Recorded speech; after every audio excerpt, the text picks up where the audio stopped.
Hi, welcome back. Thought we'd take a little bit of a break from working on the second episode of Shuriken's Magic. About 120 hours into that one, and thought maybe we would share some of the lessons that we've learned along the way. So this is going to be the first installment of what hopefully will be many art and painting tips. I know a lot of artists over the years have been wondering, how do you do this, how do you do that? And it was one of the things that I encountered when I first started out as an artist. Now, that being said, a little bit of background about myself.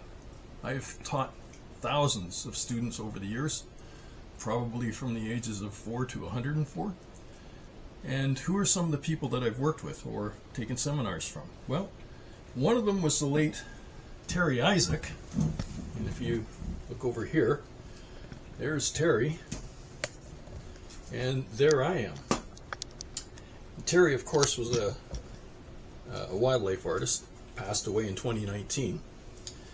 And I had also done shows with Canadian artist Robert Bateman.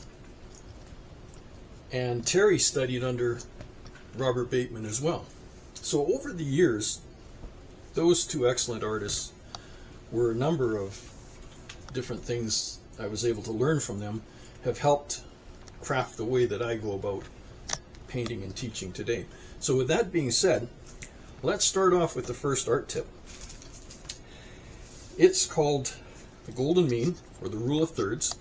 Here's a very simple trick to allow you as the artist to figure out where should I put my subject in the beginning of my composition.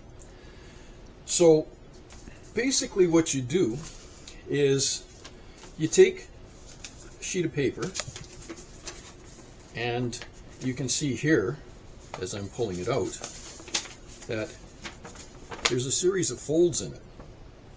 And basically how that works is I take the sheet, I fold it in half, I fold it in half again, then go the other way. And what happens is I come out with a series of squares. And I'm looking at these 4 squares in the middle here as being the target areas for where I want to place the subject.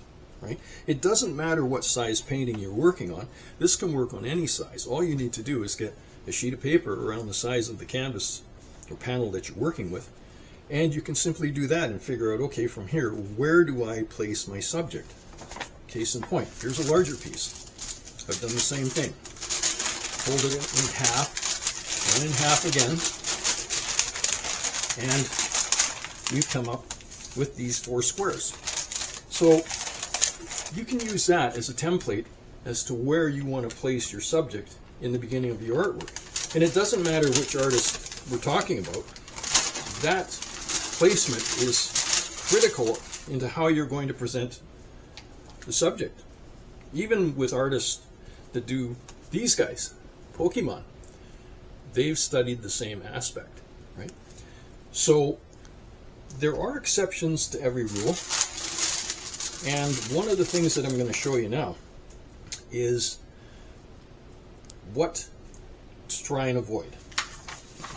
This was something that I did for a high school class about 25 years ago, and you can see the subject is in one of the 4 panels, but it's facing out of the mid square there.